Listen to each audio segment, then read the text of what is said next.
Hey everyone, welcome to CineHell. This is, I believe we're going into the 8th or ninth. Don't even I ask was me. about to say, I've is totally anyone lost counting track. anymore? I am when I post them, but then I immediately forget. It's like a test in high school. I did it and then immediately forgot everything that I did. So, Sounds like me but during a test. we are on our last retrospective about Doctor Who. And then we get to go on to the thing I have been anticipating for so long. Yeah, but we can't talk about it yet because people haven't No. seen it and they're waiting to bootleg it, so we gotta let them.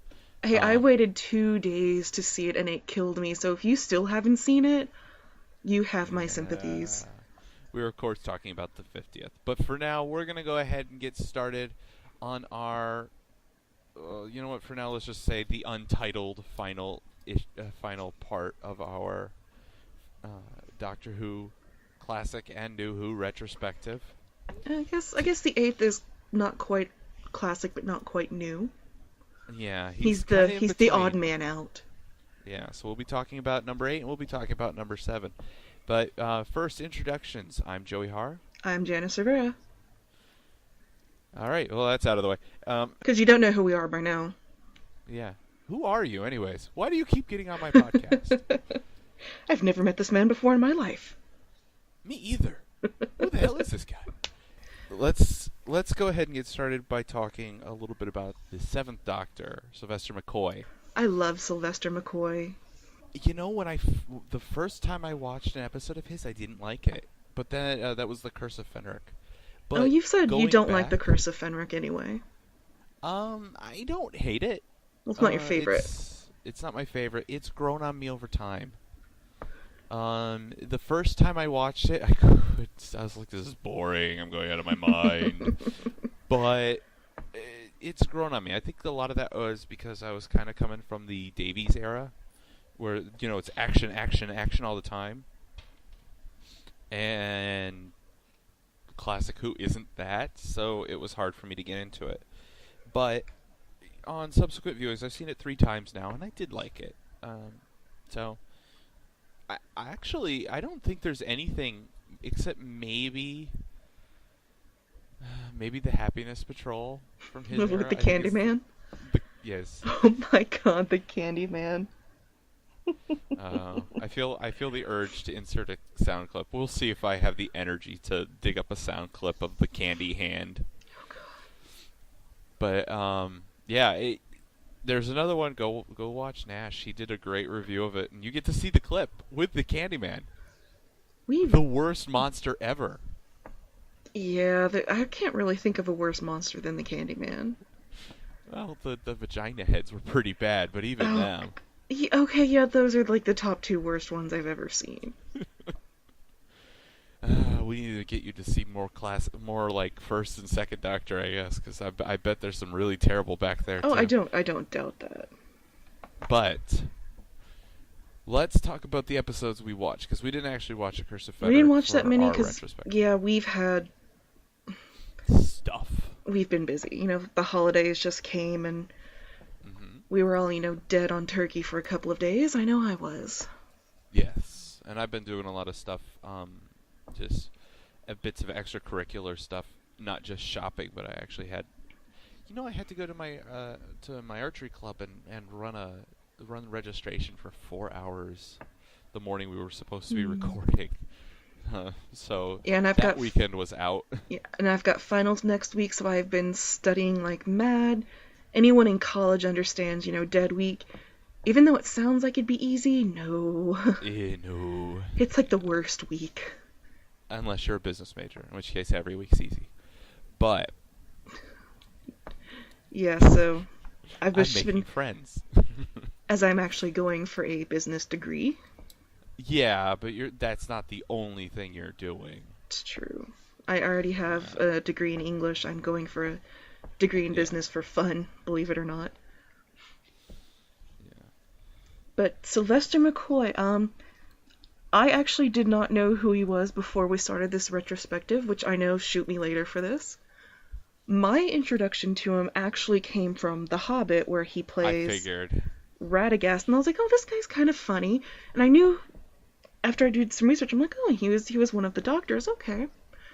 So I kind of did a little digging and I researched it, and then we started watching the Seventh Doctor, and I was like, he's still funny.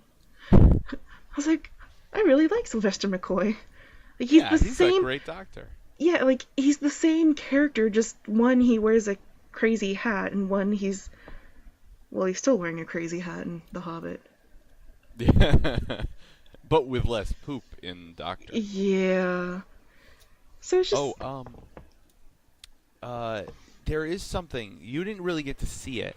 He shifts to be even funnier in later ones. Like he's Oh my he's God. more of a funny person and less dark in the later ones. In these, he can be kind of dark. Like he challenges. Like we watched The Greatest Show in the Galaxy. The Greatest Show in the Galaxy, where he challenged a god. Yes, the god of Ragnarok, as he would Oh say. man, those rolling R's. After a while, they get annoying. I can never get annoyed with them. Or his spoons. The spoons. Yes. Oh, he We'll was get to that. pissing. He was pissing his first companion off with that. So let's start with that. Let's start with his introduction in I believe it's Time called in the Time in the Rani. Rani. Yes. Yeah. And Mel, poor Mel. Oh, Mel. No freaking clue what's going on. Mel is... I want to call her shrill. It's not enough. She was hired for her screams. Perry, it's commonly said that Perry, who is a Sixth Doctor companion, that Perry was hired for her two assets. And Gee, you wonder what those could be. well, talent and charm, obviously. That's their names. So, Yeah, let's go with that. but Mel was she's hired a great because of person. her voice. She was hired for that scream, the ear-splitting, mind-numbing scream of death. I didn't care much for her speaking voice either. It was like slightly Cockney accented. Yeah, But- you kind of gotta adjust to it. Yeah. But it's just the overall shrillness that like, she's a good companion. I will give her that. It's just there were multiple times where she just rubbed me the wrong way. I think Mel, among classic companions, Mel is one of the most self-sufficient. Well, She actually gets stuff done. She's kind of bumbling, but she She can take actually charge when tries she to- has to. Yeah, I agree Yeah. with that. Yeah, and a lot of the classic companions didn't really do that. Like, they kind of were like, okay, I'll follow the Doctor till I get kidnapped so he can come save me. Because we can't think of any of those off the top of our head. Well, think back to the ones that really come to mind are think back to the Time Meddler, way back. Yeah, going back to the first Doctor, There's but just geez, multiple companions. they didn't try at all. They're just No. like, oh shit, the TARDIS is gone. Guess I'll go get captured now. I know if the Doctor says, what is the joke he has? One day I'll find a companion that understands the concept of don't move. Clara finally got it. Except, then Yes. she had a monster around her head, but, hey, minor details. Yeah. So there's it's New Who kind of has Clara and Martha and some other companions who actually can sometimes take care of themselves. They're actually But- kind of a nice mix because there's times when Rose really fends for herself, but then she just kind of turns into like a Yeah. I don't wanna say- schoolgirl. yeah. The starry-eyed schoolgirl. And then Martha had her routine. moments. For the most part, Martha kicked ass. But even then, she had a massive crush on the Doctor thing, and Yeah. I really like Martha when she wasn't crushing on. yeah, But her my departure was favorite actually. new one. I loved her departure because she was saying flat out, "Yes, I have feelings for you, and I know if I stay here, my feelings are going to be a distraction." So, her speech, the whole "this is me getting out" thing, I really, really liked that about her. Oh yeah, yeah, I like that. But we are not talking about that. We are We are not. talking about classic companions. We are talking So- about Mel and her lovely voice. Yes, and she uses it. Good God, she screams about every damn thing. Yeah, pretty Oh my much. God, we're on a planet. Ah! Oh my God, there's aliens. Ah! Because Oh again, she my hasn't God. seen aliens before. Oh my God, have you seen how they run? Ah! And that run. Oh, those aliens. Now, again, with the. Sometimes I kind of got to give them credit because it's creative, at least. The alien run was very unique. And I know I've seen a run similar to that before, but I. Oh my Samurai. god. Oh no, no, no. What? That's how the vampires in Twilight run, sort of. Oh, God, yes. Oh, ow. Ow. Oh. Ow, ow, ow. But I know, I hate myself wait, for making that. there's other, because you see it in anime too, where they run like Yeah, that. like Inuyasha does it. Yeah, it's like the samurai run, where they throw their Yeah. arms behind them and they kind of throw their chest And to forward. be fair, they're like neon green, yellowy lizard people, Evolution was not kind to this species. and they get blown up in bubbles. Yes, they get caught by bubble traps.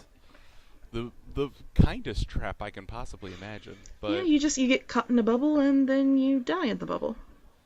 yeah, so there was those aliens, and those were kind of good guy, bad guy ish. Like they kind of, I mean, they're normal. They're like humans that way. They could be good or bad. And then there were we know they're going to be bad because they're ugly bat people Yep. who hung upside down, and that was their whole shtick. They look like bats and they hang upside down. Oh my god, yeah. It was an interesting episode. Yeah, it was. It was a thing. So if you're I did wondering, like. yeah, go ahead. Oh, I was just gonna say I did really like the way the Ronnie disguised herself as Mel Okay, so if you and don't gave know, children nightmares. The Ronnie, she was a renegade, right? She's another renegade. She's another time meddler. She's a renegade time lord. She's a renegade time meddler. The Doctor is having his post-regeneration amnesia, sickness, whatever you want to call it. So the Ronnie, does not at all look like Mel, decides to disguise Dress herself up as Mel by with dressing up as Mel. with a wig. And it's still obviously not Mel, but the Doctor falls for it. Well, it was kind of throwaway. Like if you weren't paying close attention, you might miss it. But the Ronnie actually slips him something at the very beginning. Yeah. She's like, "Here, this Because will she gives make him a you glass feel of better." water. Yeah, which really that should have been a tip off right there. Yeah, It's not carrot juice. exactly. Duh. Mel does love her carrot juice. She does love the carrot juice. Which I think, But- ironically, the actress herself hates carrot juice. Yeah. Like, with a passion, she hates it, but she kept having to drink it on set. I think somebody was evil about vegetable products because, the same Peter thing Davison was and true his of celery. Davis and his celery, yeah. Like, you don't like it? Here, eat it. I think one of the things, remember that episode where the Unicorn and the Wasp with Tennant? I'm pretty sure that there was something that they made Tennant eat that he hated. I can't remember what. Well, there was walnuts. I think it was nut. Yeah, I think it was the nuts. It was like the salty nuts that he ate, and he didn't. I think that's what it was. But there was something he didn't like, and they were like, Yeah. "No, you gotta eat it. You gotta eat it." Oh, I love that scene, though. That one's pretty funny. I like that scene. How Yeah, is- the what is shock. it? How is Camtone Race's one word? I love that he can say that. He can't say what he needs, but that's what He can say that. And then big shock, and he's like, I need to do that more often. The detox, I mean. Anyways. We could go on and on. Yes. So, essentially, Time in the Ronnie is about the Ronnie manipulating the Doctor into helping her fix her genius manipulating machine. That was weird too. They never really fully explained No. why geniuses were there, except that somehow they would fuel a giant brain. Yeah, that... Now that brain.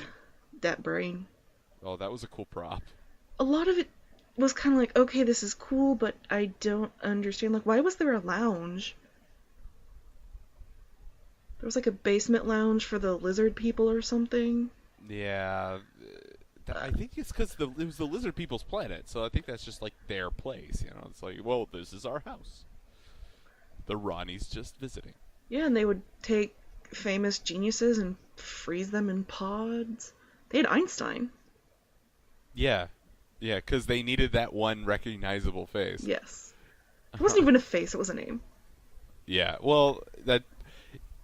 Oh, remember at the very end where Einstein's asking about he's like, well, what's this? What's the? He's looking at the TARDIS control, and he's like, I don't understand. How can it travel in time? And the doctor's like, I'll explain it to you later. It's all relative. Again, Sylvester McCoy and his rolling R's. Which, More so the horrible gag. One thing I do The want to point out relativity. is Sylvester McCoy has this habit, which you pointed this out to me. He sneaks stuff into the shots a lot. Just, you'll see something you won't understand. That's just him doing whatever. This is the man who walked off with the classic Doctor Who umbrella at the end of the shoot. Like, in the time in the Ronnie, we were watching it, and all of a sudden he just pulls out spoons and he starts playing spoons. And I was like, what's he doing? And Joey was like, oh, he does that all the time. You just get used to it. Yeah. And then again, when we It's his watched thing. The Greatest Show in the Galaxy, the spoons came back.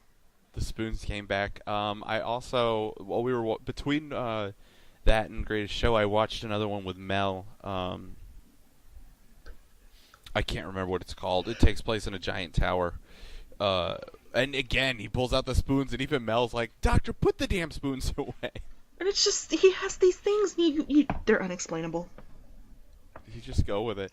Now, let's move on, because you brought it up, and I really wanted to talk about this, because the whole thing just read like something out of My Immortal. And that is the greatest show in the galaxy. If you are afraid of clowns, you This is may not want to the one for skip you. this story. Yeah. Because those clowns are pretty friggin' creepy. The boss clown is the absolute worst because the Oh way my God, he puts on his yes. smile. Yes. Fans of Terry Pratchett will recognize it. The whole time I was looking at him, I'm like, it's Dr. Whiteface. It's creepy Dr. Whiteface. In Terry Pratchett, that's a character he's like the teacher at a school for clowns. He's like the dean of the school of clowns, and he never smiles. Dr. Whiteface is not a happy man. I am Because he's a clown. terrified of clowns. It is just... There's something about clowns that I find really, really scary. Yeah. So watching this episode, I was like, okay, this is kind of good, but there's a lot of clowns, and I don't want to watch, but there's clowns. Yeah. But the rest of it, I wish I had the Wikipedia article up for it, because the first paragraph of the Wikipedia article, Wikipedia or that TARDISpedia? Wikipedia, that describes it, and you don't need to look it up, don't worry about it. Oh, but okay. I'm just telling people, if you want to have a laugh, whether you've seen the episode or not, just read the first paragraph of that Wikipedia article, the description part. It's like fanfic gold. You're like, well, Flower Child and her boyfriend Tin Man, or whatever the hell his name was, go to a hippie bus on an alien planet. Yeah, They're it does fleeing seem a kind of cadre of weird. clowns driving a hearse. And the clowns driving a hearse Oh yeah, activate a they have tour weird bus robot. names. Because there's Deadbeat. I remember him from the end. Mm-hmm. Flower Child, who just basically gets killed really quickly. Yeah. Bellboy, who was the one with Flower Child. Oh yeah, because he always had the bellboy outfit on and nothing underneath that jacket. Oh, the white Michael Jackson lookalike guy. Yeah. Yeah, him. Yeah. And then there's the Poindexter. He's got like the sweater vest and the glasses. Oh, that kid. Whiz Kid. Whiz Kid. Whiz Kid. That kid. Oh my God. And the great explorer, the great Captain hunter, the great Cook. white hunter. Yes, Captain Cook, the great white hunter. Really think. I can't remember the name of the show. Pirates of Penzance. He looks like something out of that. He does. I can't remember her name. The girl who turns out to be a werewolf. Which Could to this me was be more of a Harry Potter fanfic? it was kind of a disappointing turn for me. Like, oh, she's a werewolf, really? She's a werewolf. Well, they had been hinting like crazy that she's not. That he never referred to her as a girl. He always referred to her as a specimen because she's not human. Well, I mean, that was kind of obvious that she wasn't human. But how many of the creatures there were human, really? know. I mean, Actually, with Doctor Who, you never can tell. One character I really liked, and she's an extremely minor character. There's this recurring, like, in every episode, she shows up for like 2 or 3 minutes. It's just this traveling woman with a stove. Oh, God, and yeah. she is so coarse and so pushy. She comes off as hilarious.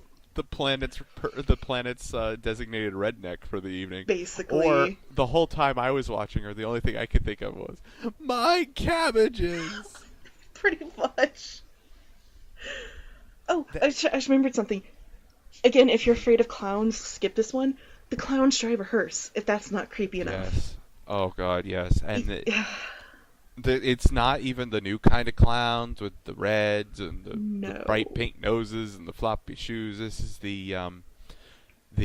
we're going to stalk you as the sun is setting at a It's Ren like- fair It's like, clown. it's borderline It. Yeah, it's Only I creepy. think It would probably be a little less creepy than these clowns. Yeah, I've seen it. It's not as creepy as these clowns. Although after watching the Nostalgia Critic do his review of It, I'm not sure it'd be that creepy. Wah, wah, wah. Exactly. Maha, maha, maha. Anyways. Yeah, I've seen that movie. It's not that bad after you've actually seen it. Yes, check out Nostalgia Critic as well. He's pretty awesome. Yeah. Just like Nash, who we Yeah. seem to We're promote giving every a lot week. of free advertisement. Well, both of us are actually watching him right now. Well, I'm not, We because just I got it. turned it off for the time being. Oh, I've got it minimized, but right now he's yelling at Stick Boy about something, I think. Kind of not surprised, really. Pink Stick Boy? I need to minimize that again. Yes, you do. You're Um, getting distracted. I am. So, let's do our best to break down what actually happened in this episode. It's kind of hard to explain. It's the psychic circus. Mm-hmm. Which I think got its name because they're drawing their contestants through like kind of like those cubes that the Time Lords used to communicate. They send mail essentially to people that they think will entertain Oh, God. these 3 people in the audience: a man, a woman, and their daughter, who are eating an eternal bag of popcorn. No. And- Later it becomes a bag of chips, and then towards the end it becomes ice cream bars. Oh, and there was a hot dog. At one point, it was a hot dog. I must have missed the hot dog. It was just for a second where But they were yeah. like, "I'm bored," and one of them's eating a hot dog. You think of any kind of like circusy food, and it's there. Yeah.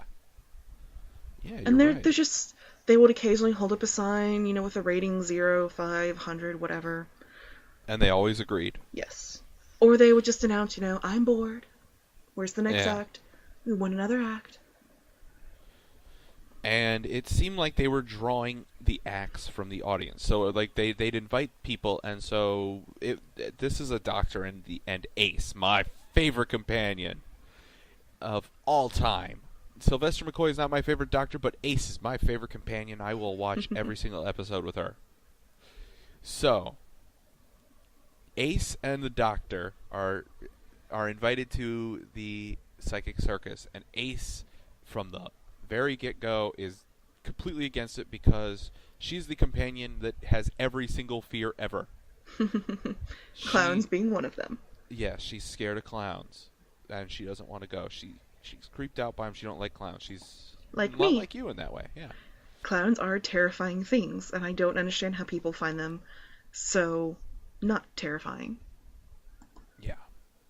So she doesn't want to go. The doctor insists because the doctor is really trying to get her. That's one of the running themes of the final few seasons, is the doctor's trying to get Ace to face her fears.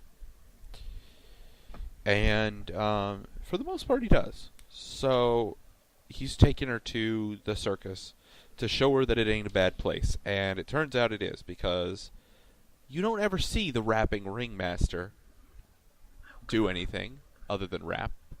Yeah, he's just kind of there. Yeah, that was a thing. That got put out on a record in 1992. The Psychic Circus rap. God, That's a thing. Yeah, it was pretty bad. You don't see the clowns ever do anything but chase people because they're clowns. Clowns. No, not the clowns. And you don't see, you really, even the psychic doesn't do anything but talk to an eyeball with her magic ball. You don't ever, nobody does a performance. The performance is always done by somebody who was summoned there, and then they've summoned a biker riding a modern for the time, a trike bike with a three-wheeled bicycle or motorcycle, who had the coolest helmet because Why he is not? Dragonborn. He is Dragonborn, and Fus Rodick. He's kind of an asshole. Yeah. But they do him in pretty fast. He's the first act to go up, and of course, he performs something. He impresses the audience members, the three people in the audience, and then they demand that he does a certain trick, and it's not something he can do. And he says, "I can't do that," and poof, he's gone. They'd killed him.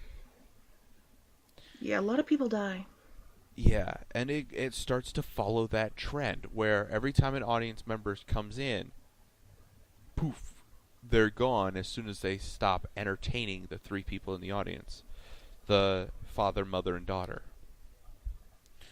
But there's a twist. Yes, there's a twist. So we'll get to that twist because it's a long story. Yeah, and this is Long basically all story that short. happens is the Doctor and Ace do this. There's entertainment. It's a little bit repetitive. Yeah, and there's a lot of running back and forth of escaping and getting recaptured. Yes. But most of the time on purpose. They're like, well, I need to be recaptured for now because I have to switch out companions. Doctor trades Ace for Werewolf. Mm-hmm. It's really, it feels like it kind of feels like a video game in that way. It's like he's trading off companions for the new level. Final Fantasy who? And then the twist. What is the twist, you're probably wondering? Can I tell him? Go ahead. The mother, the father, and the little girl are actually the gods of Ragnarok. Yeah, and the only hint you get to this is on the first episode, where the Doctor and Ace are talking to somebody, and they stumble across some ruins inside of this massive complex made by the tent. But Which I that's thought it. was a cool little effect, by the way. The tent everything's tent. The corridors are tent. The walls and ceilings of every room are tent. There's no like wooden partitions. It's all tent shaped. It's like tents inside of tents. Tentception. Yeah, basically. With clowns. Ah, yes. Yes, the clowns. But at some point, the Doctor figures out exactly who they are, probably from the get-go, because that's McCoy's Doctor. He's a smart cookie. And as he walks into the tent, he declares that he is going to perform, and he's done that before and survived. But this time, he's sticking around because he's got Ace and the werewolf girl out on a mission. And so he walks through and he says, "Make a passage for me," or something like that. And unlike the last time, instead of just walking through a tent flap, when he enters, it's like entering into another parallel universe. It almost looks like he's like struggling between dimensions. Yeah. And when he finally arrives in the arena, it's not the arena from the circus. It's a stone arena overlooked by these statue-like gods. And they're kind of creepy looking. The gods of Ragnarok. Yes, Yeah, they him are. and his rolling R's again. And you know what they kind of reminded me of? Was Omega. Oh, yeah. Only with more rocks. And more substance, because Yeah. he wasn't really He was there. nothing. But, Literally, yeah. nothing. and they definitely were something, because they kept throwing fire at him. And then it's basically like, okay, what can I do to entertain the gods of Ragnarok? Magic tricks! But he's not doing. First of all, he doesn't do a very good job. He intentionally screws up his tricks. And He's they know intentionally drags them out. They know it. Yeah, and they know it. And they're like, "Doctor, you are toying with us." And he's like, "Am I? That's interesting. Pick a card." Pretty like much. he's a total prick, and I love it. It's I love every hilarious. second of it. I really like that bit where he's like, "You ain't seen nothing yet," and he's like spinning on his heels. And, Yes. like, he's just pissing them off, and it's so great because you can't see any expression on their faces.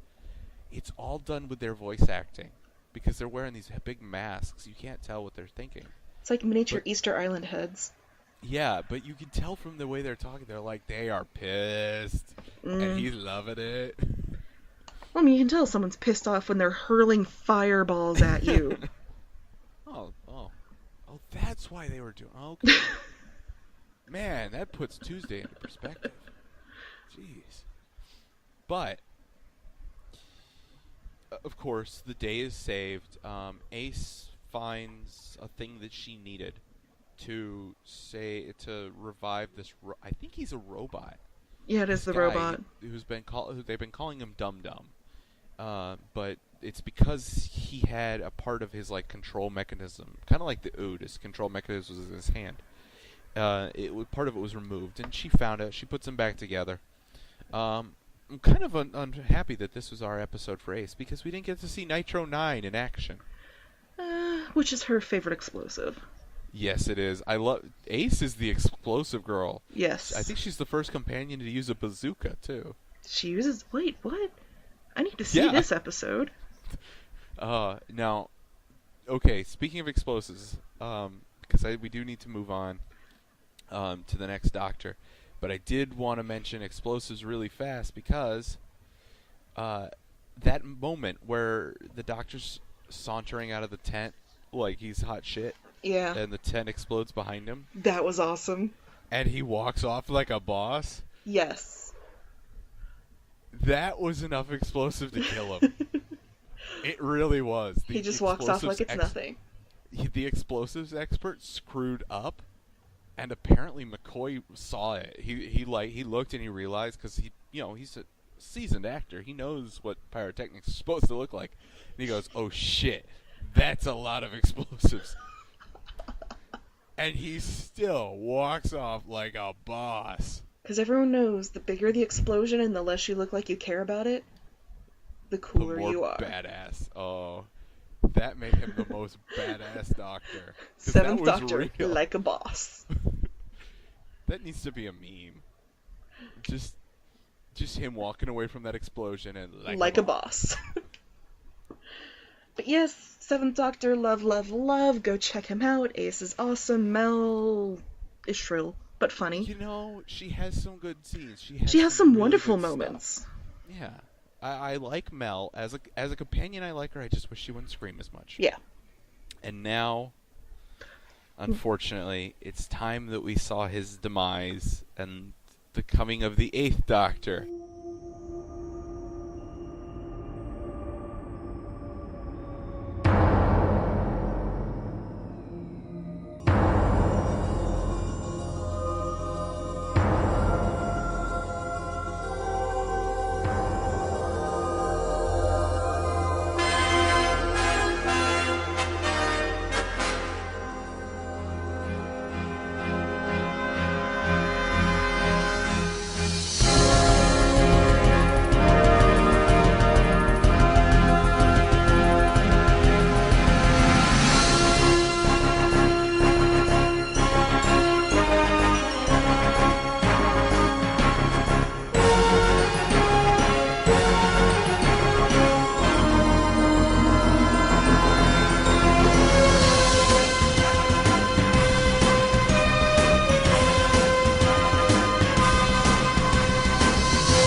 say how his regeneration comes unless I just have completely forgotten how that comes around. Yeah, they do. It's Then right I at the just beginning of the forgot. movie. It's right at the beginning of the I movie. didn't see the very beginning, remember? I've seen everything like the 7 minutes in past. Oh, that's right, you didn't. No, and Oh. I just... I But guess you did see his death because he died. Remember, he dies on the operating room table. Yes, I remember seeing that. But I didn't see the events leading up to that. The reason he's on the operating table in the movie, we're now into the 96 movie. I'm going to go ahead and break with tradition a little bit, and I'm going to throw in the stinger for McCoy right here, and then we'll go on to talk about the movie. So stick around after this stinger. Hello, Stonehenge! Who takes the Pandorica? Takes the universe! Well, bad news, everyone. Good guess who? Yeah, listen to you lot. Listen to you lot, you're all whizzing about. I mean, it's really distracting. You all just stay still a minute, because I am talking. The question of the hour is, who's got the Pandorica? Answer, I do! The question, who's coming to take it from me? Come on, look at me. Oh, no plan, no backup, no weapons. Oh, damn. Oh, and something else. I don't have anything to lose. So if you're sitting up there in your little silly spaceship with all your silly little guns, and you've got any plans of taking the Pandorica tonight, just remember who's standing in your way. Remember every black day I ever stopped you. And then, do the smart thing. Let someone else try first. Welcome to the 8th Doctor, Paul McGann. This is his only... No, it's not his only. Hold on. I'm trying to figure out a way. It's his only major appearance. However, he is one of the longest running Doctors, and he's done, the radio dramas, he's been in the books, he's done tons of behind-the-scenes stuff. Right. So if you didn't know there were comics and books and radio dramas, you do now. Yeah, but let's get to that when we get to that. Let's start with the movie. So we're talking about Sylvester McCoy. His doctor, he was gracious enough to come back and film this, even though it was an American production, and it was supposed to be a bit of a reboot of the whole Doctor Who mythos. Meh. Yeah, did you know that? This was supposed to be... I did. Yeah. But it's now, having seen it, that's kind of like, oh... With the Master as his brother would have been. It's just weird. I'm glad they didn't stick with that. Yeah, there's a lot of weird stuff. Because it wouldn't have made much sense. But let's talk, because we got to talk about that regeneration. That's one of the more grotesque ones. And the reason it happens is the Doctor gets shot, filled with bullets, by just a random couple of gang members who see him walk out of the TARDIS, freak out, and shoot him. They see the TARDIS arrive. Because that would be my natural reaction. Well, if you have an Uzi. Keep in mind he's in California. Yes, yeah. This is kind of California San Francisco. Before the riots. Yeah, before the riots. It wasn't a good time.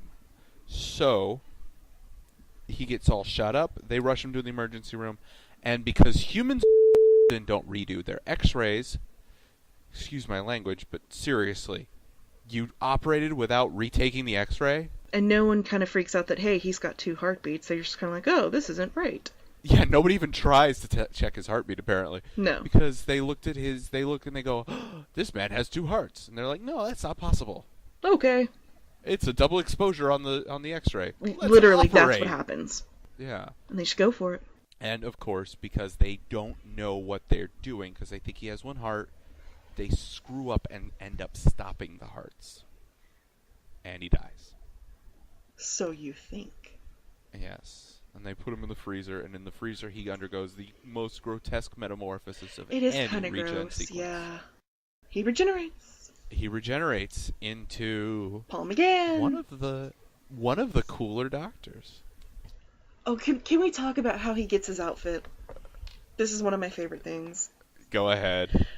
It's kind of a throwback to the third Doctor when he finds his Doctoro thing. He goes and he finds this, I guess we'll call it a locker room, and he just starts going through the clothes, getting what he can find, and somehow there's some weird stuff in there, like there's random masks and tapes, which makes you wonder what are people in 1996 in a Californian hospital doing? Well, bear in mind, it's also New Year's Eve when this happens. Yeah, I assume they were, like, from a party. Well, they did. That was my assumption. Yeah, some of it does show up later, and you're like, okay, well, now it makes sense. But at the time, it's kind of like, what? And he does kind of have he has a vaguely Doctoro-y look. A little bit, but it's reminiscent of the Third Doctor, but it's also got, like, it's more modern, but I see elements of the Third Doctor in there. And that he is the romance doctor. He is the first. That outfit really shows it too. Yes. He looks like Casanova in that thing. He really does. And he does. has a companion, believe it or not. Dr. Grace Holloway. Another doctor traveling with a doctor. Doctorception. Yes. You kind of reminiscent of Martha Jones. He picks up a doctor who immediately falls in love with him. Freaking humans, man. Yeah. Well, humans will bone any alien they would come across, apparently. Okay, let's go back to where I remember starting the film. Is the Master comes back, and he starts off as this gel snake thing, and he takes over this dude's body. And I'm thinking of the scene in the morning where the guy where he takes over the guy's body. He's an EMT. The same ambulance that took the doctor to the emergency room, the Master's goop form. And that's all you can call it is goop. And takes over the body of the driving EMT. And when he gets up in the morning, and the girlfriend or the wife or whatever of the body, she's like, hey, sexy or whatever. I don't remember. She calls him sexy or something. Like that. He goes, my name is not sexy. And she goes, oh, what should I call you? The Master. You may call me Master. And she's like, ooh, Master. I'm like, oh my god. Okay, bear in mind, the entire movie is really, really cheesy. This is probably the least cheesy line in the movie. There are several moments where you're kind of like, that's not really funny, but it is funny. Oh, it's hilarious. Every second of this movie. Eric Roberts, that's the guy who plays the EMT, and eventually the Master, is so fun to watch. He has taken the scenery. He has fun with it. He has taken the scenery, crumpled it up, stuck it in his mouth, and chewed for all he is worth, because it is so over the top. And then, let's talk about the interior of the TARDIS for a moment. We've all seen what it looks like to this point, right? You know, it's kind of like a one room, but it's always bigger on the inside. Ooh, the round things. I love the round things. We're not to that yet. Apparently, Paul McGann has Notre Dame as his TARDIS. Now, it was like that before he transformed. Like after Ace leaves and after his other companions, that we never see, because again, big finish. Sylvester McCoy apparently transformed his TARDIS into something a bit more cozy. Like he literally seemed to be retired. So he transformed his TARDIS into a church? Well, it seemed like he turned it into like this big, weird housey thing, and he was just like sitting around reading a book in an armchair in the control room. And it was really, this is part of the opener where you see him, he's like reading this leather-bound book, and he's smoking a pipe and wearing a smoking jacket, and it's very... I'm always surprised, why do people even bother having smoking jackets? Like a boss. Okay. That's the answer. When it's him, that's the answer to everything. Because he can wear it like a boss, Yes, the Doctor, like a boss. doesn't really work with Matt Smith, though. There's a But- lot of things that don't work with Matt Smith. But he keeps the interior, for the most part, the way it is. It shrinks, apparently. Yep. Because we see what the TARDIS looks like with John Hurt now. It goes back and- to a more familiar. Yeah, the more familiar limited sized console room, like the control room from the movie. It didn't seem like there was any walls. It was just like No. this massive chamber. Exactly, and it seemed like a Gothic cathedral. There's Yeah, like it pillars really did. and that There was grand even a well. staircase. Yeah, There was a well to the Eye of Harmony. it's just everything about it was like, wow, this is not what I was expecting. No, but it's very fitting for McGann's Doctor. Again, the romance aspect. Yes, and we see that especially in a kiss, the Doctor's first kiss. I know. He falls Yeah. hard for this girl. He does, and it doesn't seem to last because I've checked out Big Finish. He Yeah, doesn't she keep vanishes her. like as soon as it's done. Yeah, Grace Holloway is not a long-term companion. He even travels with some major figures. Most notably, would be Mary Shelley. Oh, that's the right. author of Yeah. Frankenstein. And I have it. I haven't listened to it yet. So if you've listened to it, don't spoil it for me. But Susan Foreman. I knew she came back. I just didn't remember when or how. Yeah. I've listened to the scene, and I'm I going need to watch cut- this. I've listened to the scene where he meets up with her, and she's like, "Oh hell, you changed again." It's something. It's interesting. So, I would actually really recommend the Big Finish audios. I want to see them. listen to them. There's not much to see. They're audios, but they're audio dramas. A lot of times, sometimes they're like books or like audiobooks where you have like one or two people reading. But a lot of times they are full production, like the old Amos and Andy, The Shadow, Fibber McGee and Molly. You know, the old shows, the old radio shows before they had television. It's kind of like that. It's just audio, but it's the full show. You have sound effects and you have voice acting, and it's really cool. It is pretty cool.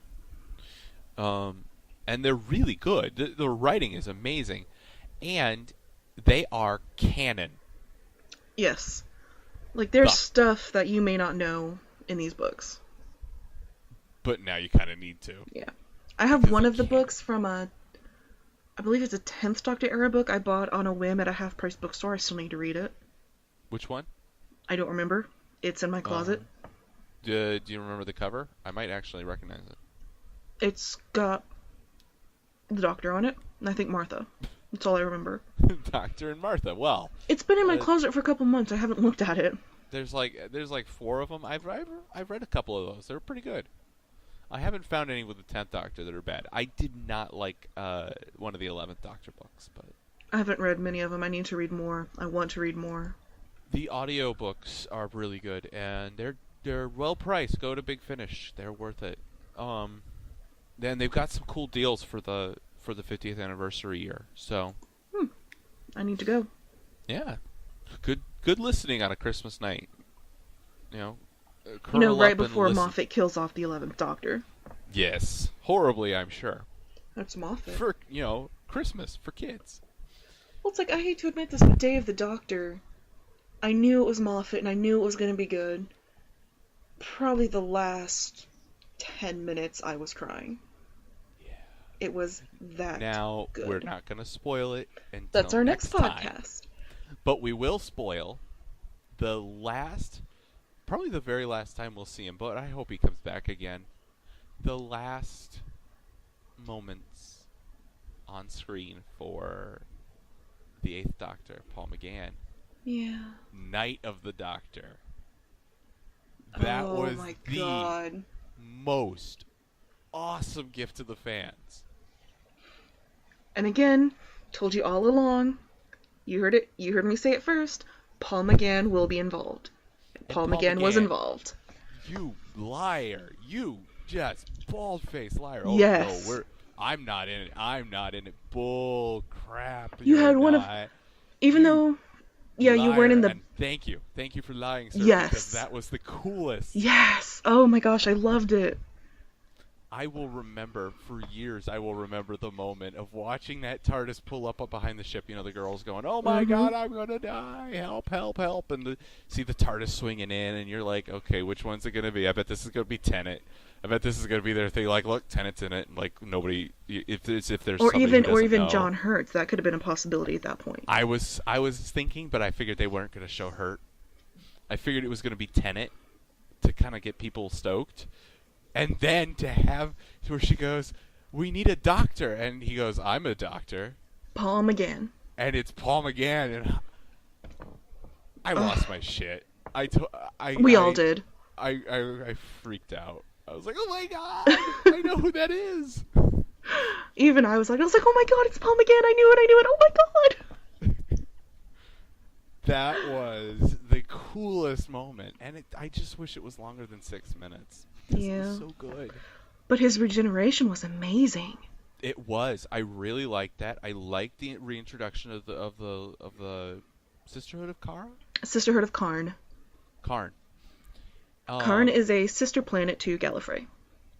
And they are Time Lords, or Gallifreyan at least. They're Gallifreyan. Species. And they have just devoted their like sciences are devoted to controlling regenerations. And this is the second time where the Doctor gets to choose. Yep. We got way back when the second Doctor was forced to regenerate. He got to choose his face, and now he was doing his best not to, but he got to choose the third form. Whereas in this one, he gets to choose whether or not he actually regenerates. Yes, and when he does decide that he doesn't want to die, and he does want to regenerate. Right. He's actually dying, and the whatever her name, the main sister, we'll call her, says, you have about, I want to say it's like 4 minutes. Yeah, it's well. If you don't regenerate, he's like, "I should be dead," and she said, "You were. We brought you back, but you need to regenerate." And he's like, "I'm not going to regenerate. I won't." Apparently, Time Lords can just not if they so choose. And she's like, "It's too late. It's already begun." And he's like, "No, I'll just stop it." They're going back and forth. And finally, she convinces him that instead of just giving up because of the Time War, to fight it. Yes. And so he chooses, and he says, the world, or the universe, or whatever, they don't need a doctor. They need a warrior. Give me that. Yes. And he drinks a potion, and he transforms into John Hurt, the War Doctor. There's several things I want to point out now, because that's basically what happens. Mm-hmm. Is he's given this potion, and he says, no. Well, okay, I'll get to that in a second. He says a couple of names. I don't remember the names. Charlie, Lucy, Tamsin, Molly. Those are companions from the Big Finish audio series. And I thought that was a huge nod to the fact that Paul McGann never left, people. He's been doing this the whole time. Now, I remember an interview where Moffat said, I think it was the Nerd Cubed interview, which is so cool that he did interviews with online celebrities. Nerd Cubed is only a YouTube celebrity. Yep. That was cool. That he's like, he knows his fan base. He knows what they like. And then he met up with a YouTube celebrity in England to do an interview for the fans. That was awesome. Cool. And during that, I think that's the one where he said that he was a fan of the Big Finish stuff. I know he is, because he also talks about in a couple of interviews. He says, "Oh yeah, I'm always telling people, you might be leaving the show, but as soon as you step away from being Amy and Rory, or as soon as you step away from being the Doctor, or whatever, that's fine. Big Finish has got an opening." Mm-hmm. He likes Big Finish, and he sees it as canon. And this, verbalizing it during the Night of the Doctor, where he lists the companions. It's all canon. That is Star Wars. Don't screw this up. That just shows that they're paying attention to everything in this fandom. They really are. It's not the, oh, well, the Day of the Doctor is going to be this completely separate entity of its own. No. They had so many elements from previous Doctors, from previous stories, that there was this thing I saw on BuzzFeed, 35 things you may not have noticed in The Day of the Doctor. I noticed all, but I want to say 2 of them. One was a Torchwood reference, and one was River Song's shoes. I saw the shoes, but I didn't get the Torchwood reference. I'm gonna have to go back. There's look like for that. It's like a magnet or something. I remember seeing. Oh right, I remember hearing about that, but I missed it. The magnet I missed, but in the shoes I saw, thinking the shoes. Then I was like, oh, Rivers. the shoes. Yeah. But they're like I said, they're little throwbacks to every Doctor previous. Am I the only one? You know what? I don't want to say it. There's a line I want to address, but I don't want to say it because it'll be a spoiler. So we don't want to talk about the Day of the Doctor because we will be drawn to spoiling. Yes. So let's stick to the Night of the Doctor. Everything about the Day of the Doctor is a spoiler.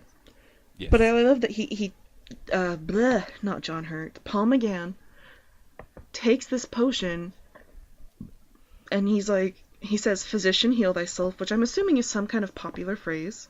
It's actually I forget. I think it's Shakespeare who first wrote that, but it's a very old proverb. One. Yeah. It is apparently Luke 4:23. You will undoubtedly quote me this proverb: "Physician, heal yourself," meaning, do miracles here in your hometown like you did those in Capernaum? Sure, let's go with that. Don't worry about it. Yeah, I'm bad at pronouncing. It's kind of become a thing that people say that when a doctor is ill. You see it in House, they say it, obviously. You see it in The Better Show, which featured a British man who's very, very house and is a doctor. I can't remember the name of it. I wish I could remember the name of the show because Hugh Laurie is so awesome as a Hugh crazy Laurie doctor. is hilarious.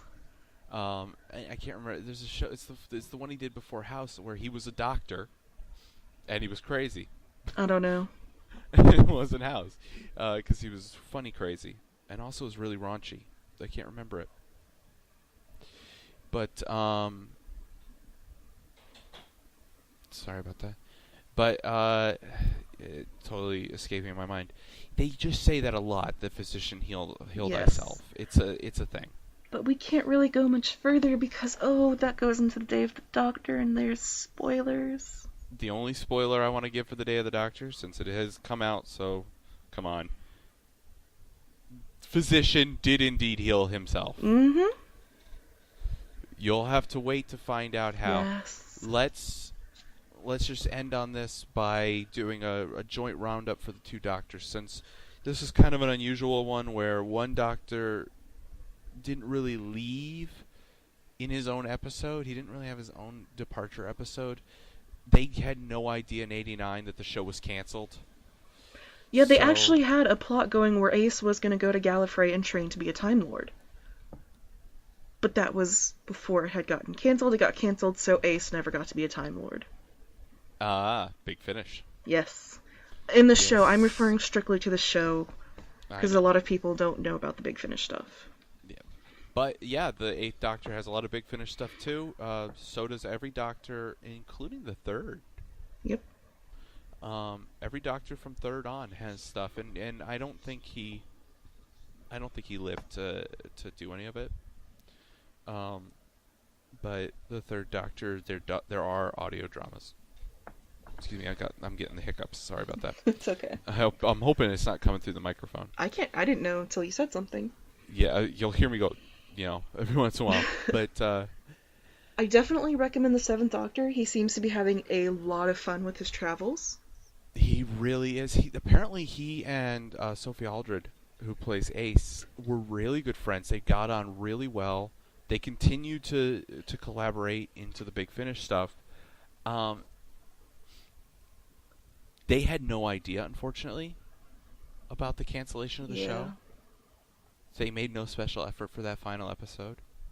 Which is kind of sad. It is. It's kind of also, you know, a little, I don't want to say mockery or flashback. I can't think of, I had the word and it left my brain. Baker didn't get his moment either. No, not Baker. Yeah, Baker, Colin Baker. Colin Baker, yeah. He didn't get his moment either. No, not really. So really Davis, before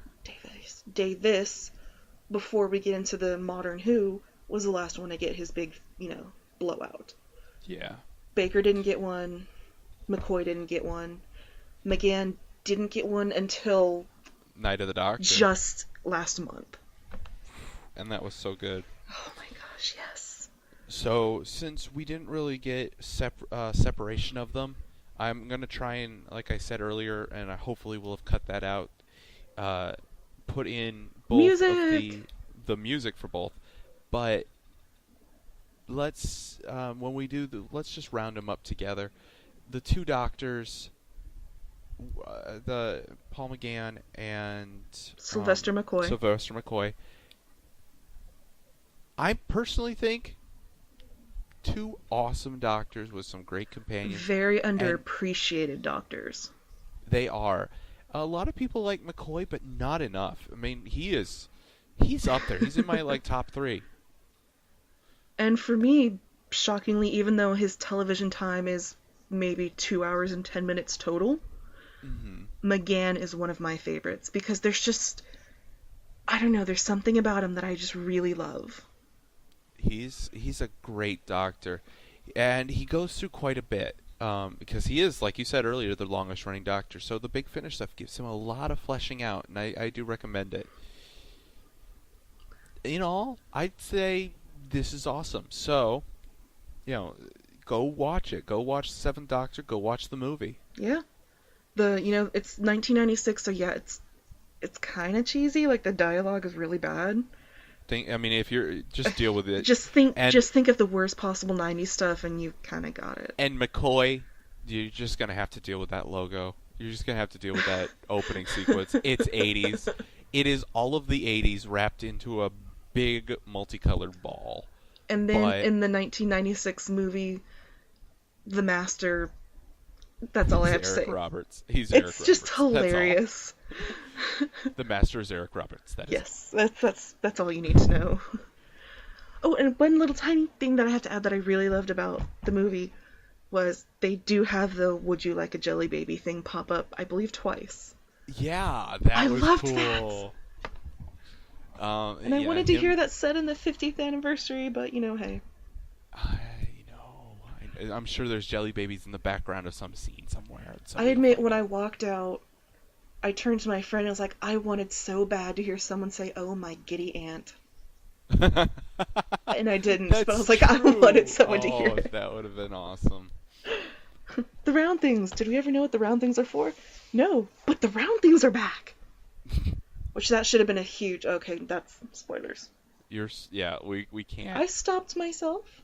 We cannot go along this line because we will both be spoiling. I know, and we both want to spoil it so bad. Soon. We can spoil like crazy soon. It's like one of those things where you have a Dalek behind a window and the Dalek is looking out and all you see at the bottom of the picture is the word soon. Oh, man. Which, if Daleks can go upstairs and destroy planets and vaporize people, how can they not just, blow up a window and go out? And soon they will. Soon. Okay. That's enough memes. We have talked about everything. Doctor Who, classic and new. I think it's time to end this retrospective. And soon we will go Day of the Doctor, which I'm dying to go into. And we will. But before we leave you guys, Janice, this is your first time going through the classic Who. I've seen it a million times. I've seen a lot of the episodes we watched over and over before we watched them. So I'm kind of jaded on the topic. But as someone who is only a new Who fan, coming into old Who, classic Who, and just watching just basically a random motley crew of episodes, what did you think? I have to admit, if it does start out a little slow, a little dry, But once the show gets into, I want to say, like, the second half of the second Doctor, everything starts picking up, and there's stories, and there's characters, and granted, I still never want to watch the War Games again, even though Steve Jobs and all that was hilarious. I like the idea that there were story arcs. It wasn't, we have this one episode and everything's done in an hour. There was, like, anywhere between, 2 to, 10 or 7 episodes. 10 or 7? 7 is smaller than 10. My math skills are not great. But they told stories. They kept things going. And there was always that sense of wonder and fun that they still have, but it's not the same that it was for, like, Pertwee and Baker just encaptured. There's just so many things now that I see have influenced the newer Doctors and all the things that have coming today. And I have a much greater appreciation because I realize it's also, this show has been on for 50 years. Maybe not continuously, but it's been going for 50 solid years. Yeah. It's in the world record book for Matt Smith being the youngest Doctor, for having the world's biggest simulcast for Day of the Doctor. It's in there for being the only show in the history of television to have had a franchise going for 50 years. That's not true, but it's the longest running science fiction. There are soap operas. Yeah, but no one cares that have about been soap going operas. this long. Yeah, that's the unfortunate thing is soap operas. A couple of the soap operas are 54, 55. Yeah, I don't count soap operas, I'm sorry. I know, but yeah, as far But as it's a also non-soap basically opera, like, they are the longest running. if you think about it, a lot of shows have maybe 4 seasons that are gone forever. This has survived. Shows that we love, like Star Trek. Yes. This shows the fans are dedicated. I mean, it got canceled in 1989. It came back in 96. It came back in 2005? 5. It's back. It's growing stronger. Granted, a lot of those teenage hipsters are into it for ironic reasons. You know what? Who cares? They're giving us ratings. Yeah. They're keeping an awesome show alive. They're getting us a new Doctor. It's And all good. I'm excited to see what Peter Capaldi has to bring to the table. I'm sad to see Matt Smith go, don't get me wrong. I love his drunken giraffe, flailing limbs, unicorn of destruction thing he has going on. I will miss him severely.